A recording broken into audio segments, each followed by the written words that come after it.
Hi, boys and girls.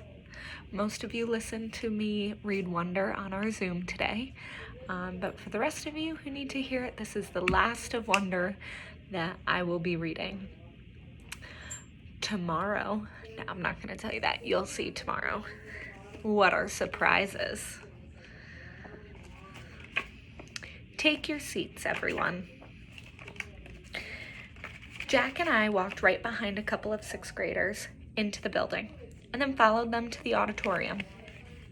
Mrs. G was at the entrance, handing out the programs and telling kids where to go.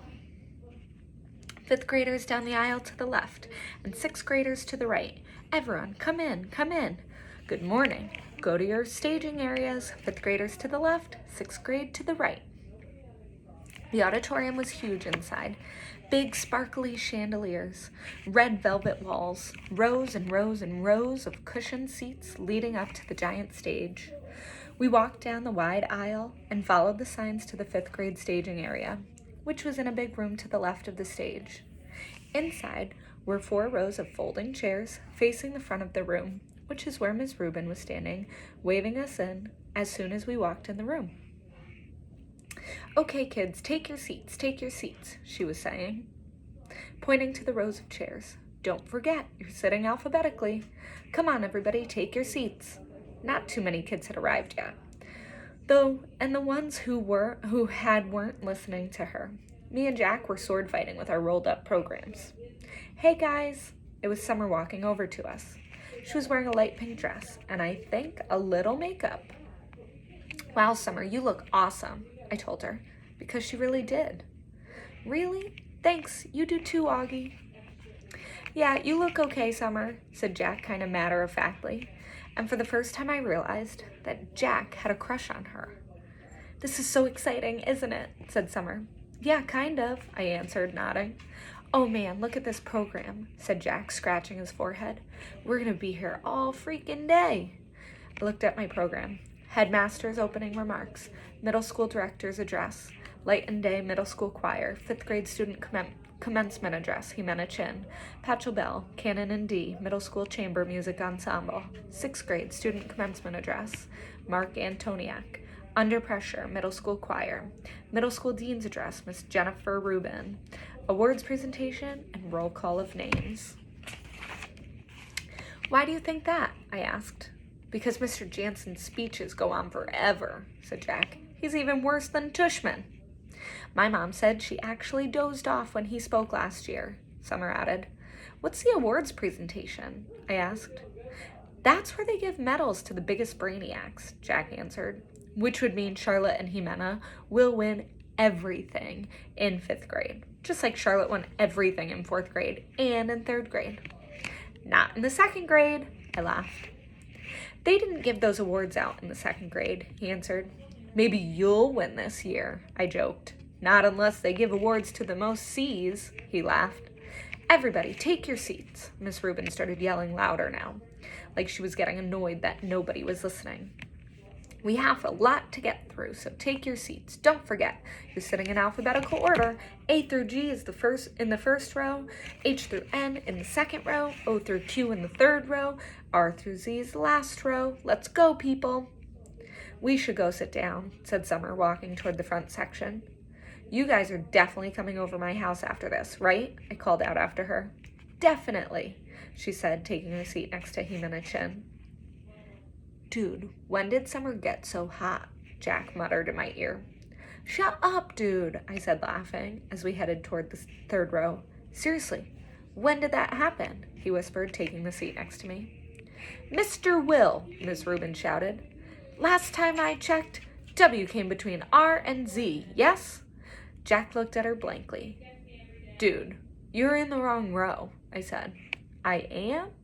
And the face he made as he got up to leave, which was a mixture of looking completely confused and looking like he's just played a joke on someone, totally cracked me up. A simple thing. About an hour later, we were all seated in the giant auditorium, waiting for Mr. Tishman to give his middle school address. The auditorium was even bigger than I imagined it would be, bigger even than the one at Via's school.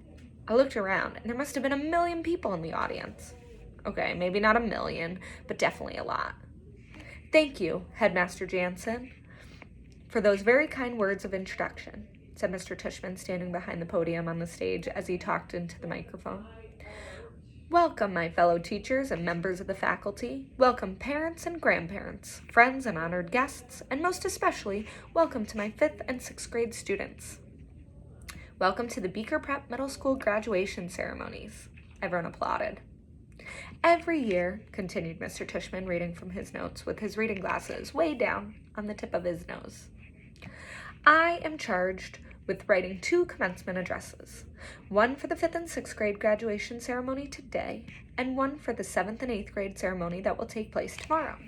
And every year I say to myself, let me cut down on my work and write just one address that I can use for both situations.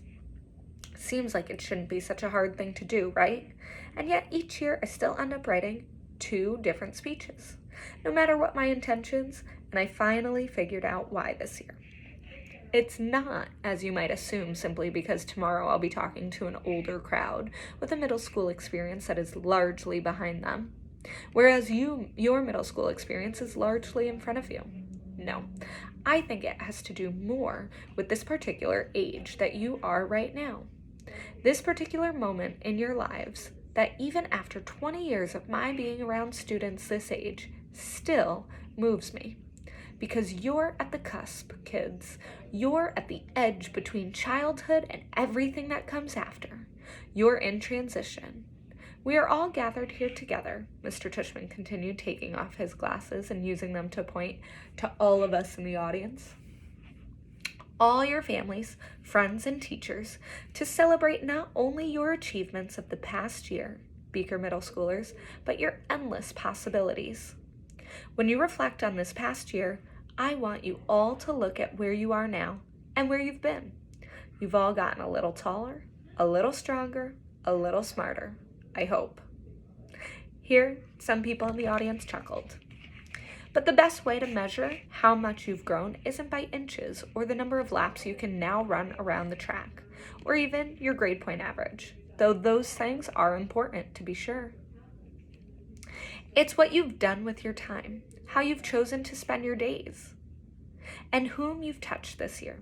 That, to me, is the greatest measure of success. There's a wonderful line in a book by J.M. Barrie. No, it's not Peter Pan, and I'm not going to ask you to clap if you believe in fairies. Here, everyone laughed.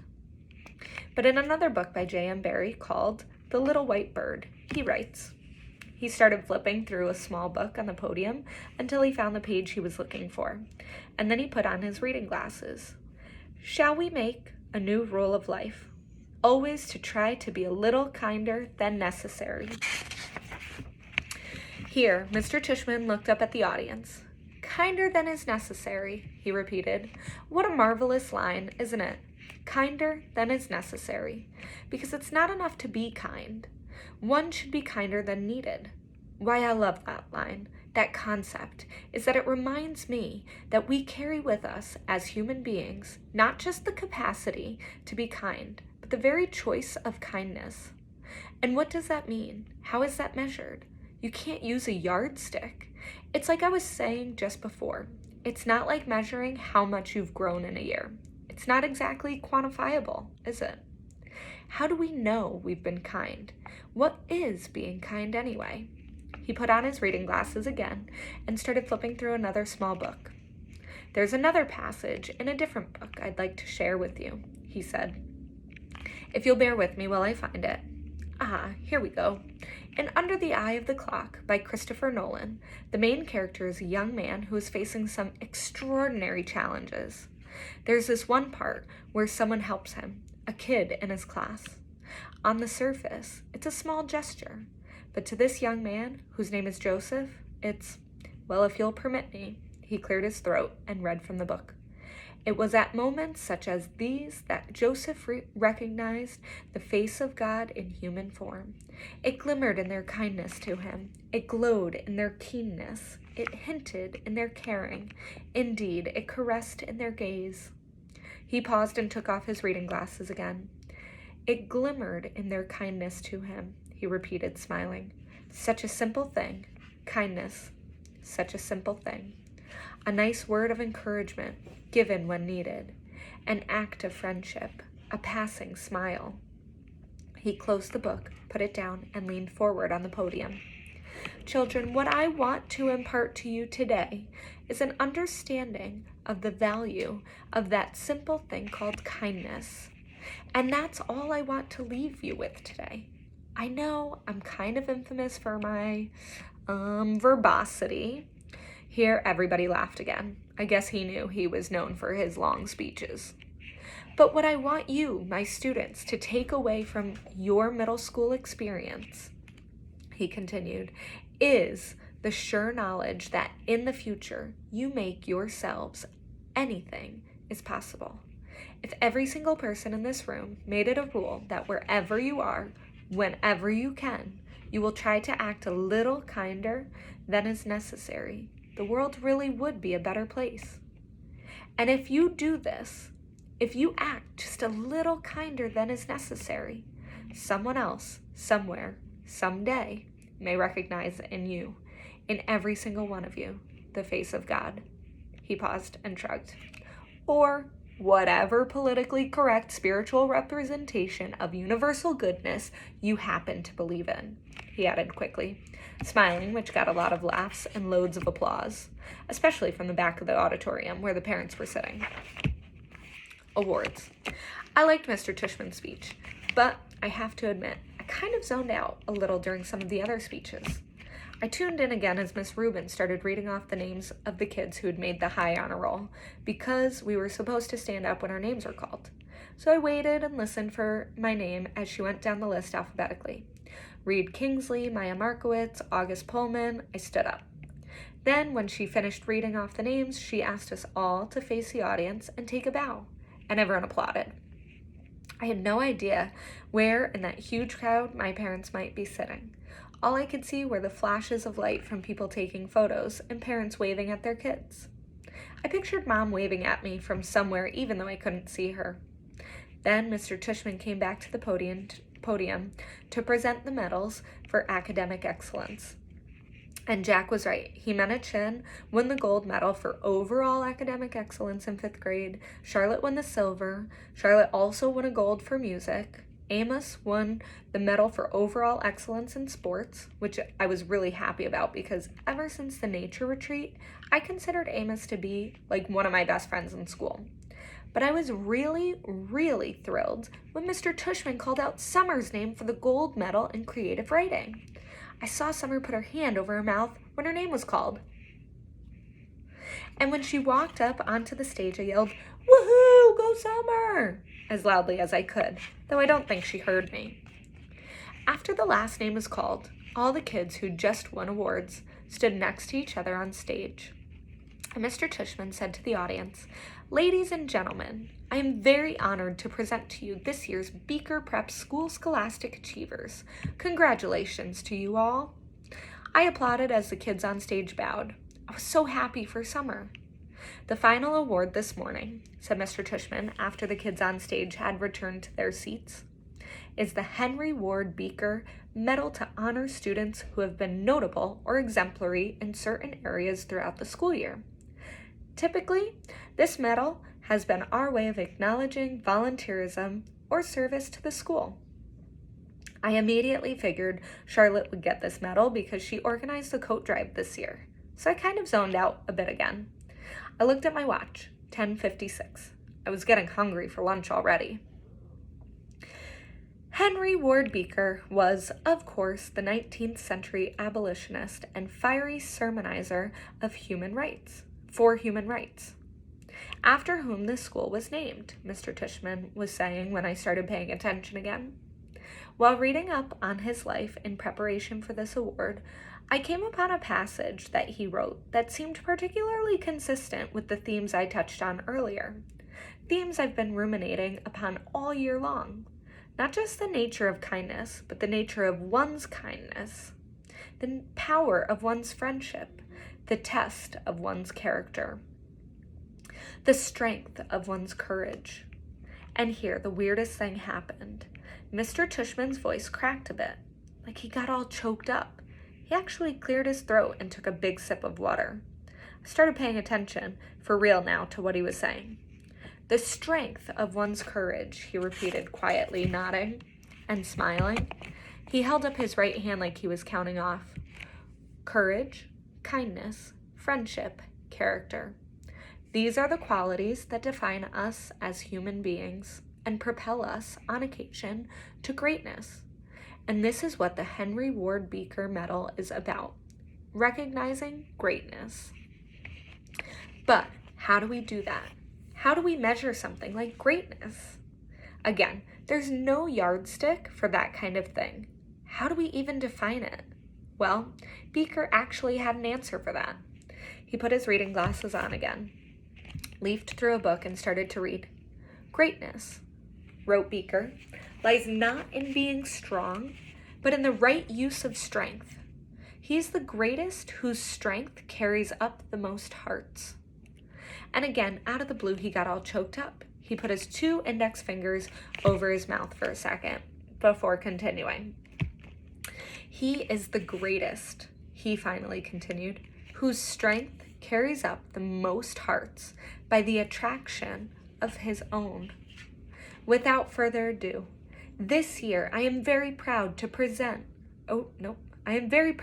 to award the Henry Ward Beecher Medal to the student whose quiet strength has carried up the most hearts. So will August Pullman please come up here to receive this award? Floating. People started applauding before Mr. Tishman's words actually registered in my brain.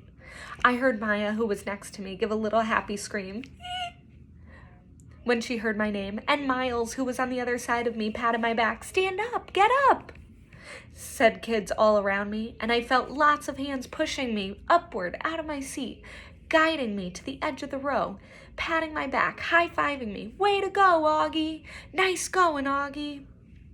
I even started hearing my name being chanted. Augie, Augie, Augie.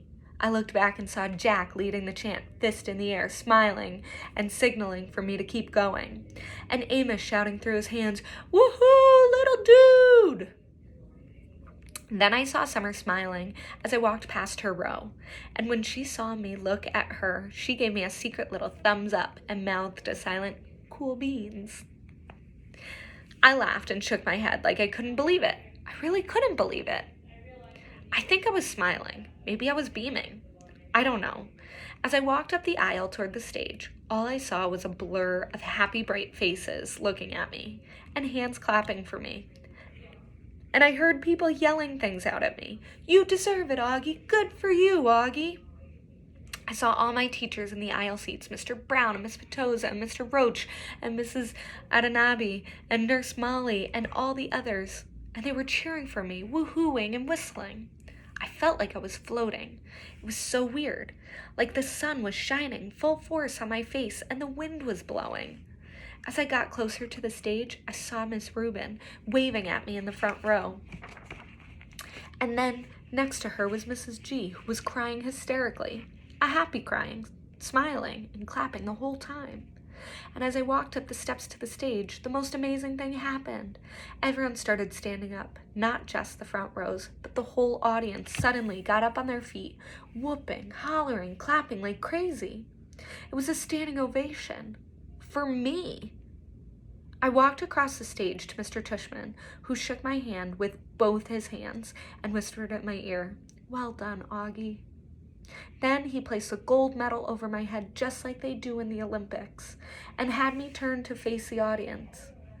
It felt like I was watching myself in a movie, almost like I was someone else.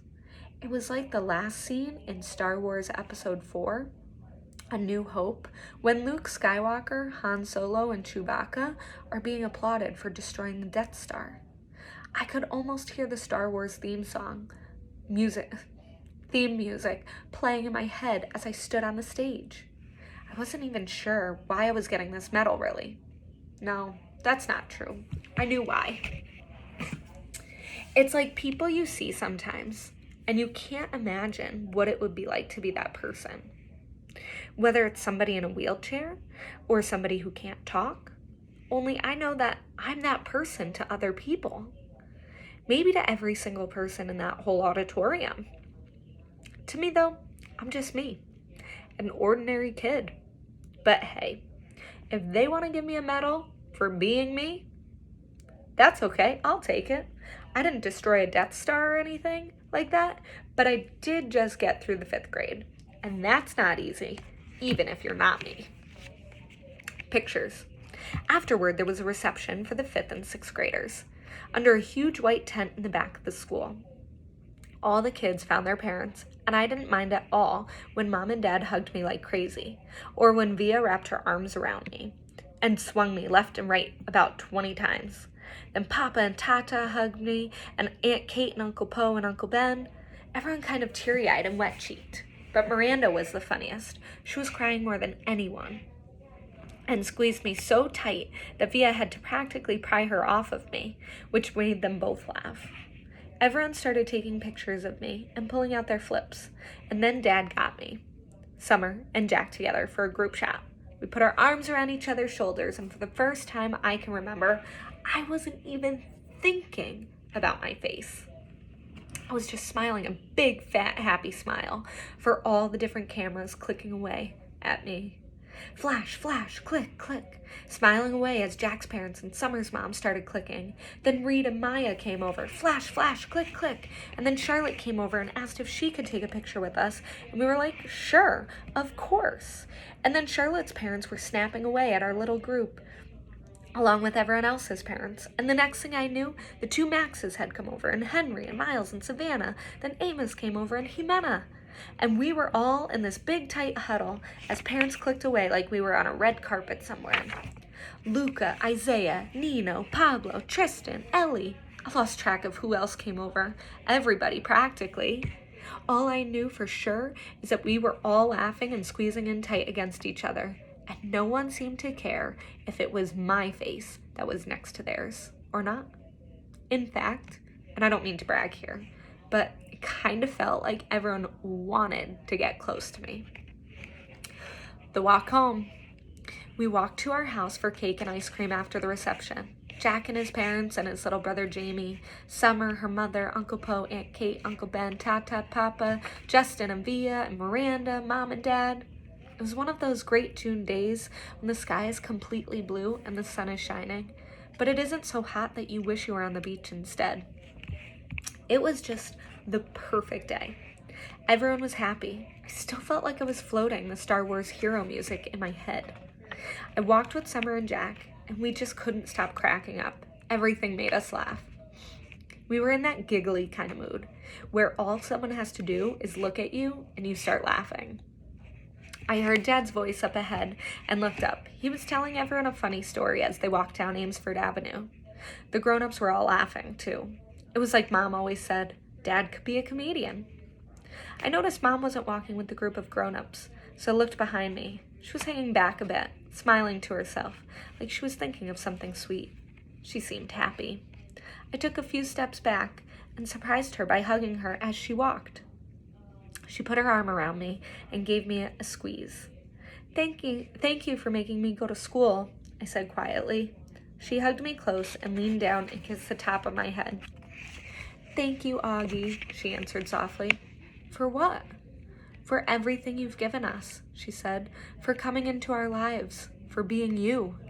She bent down and whispered in my ear, You really are a wonder, Augie. You are a wonder. The end. I can't believe it. We finished. I will see you all tomorrow for our special surprise.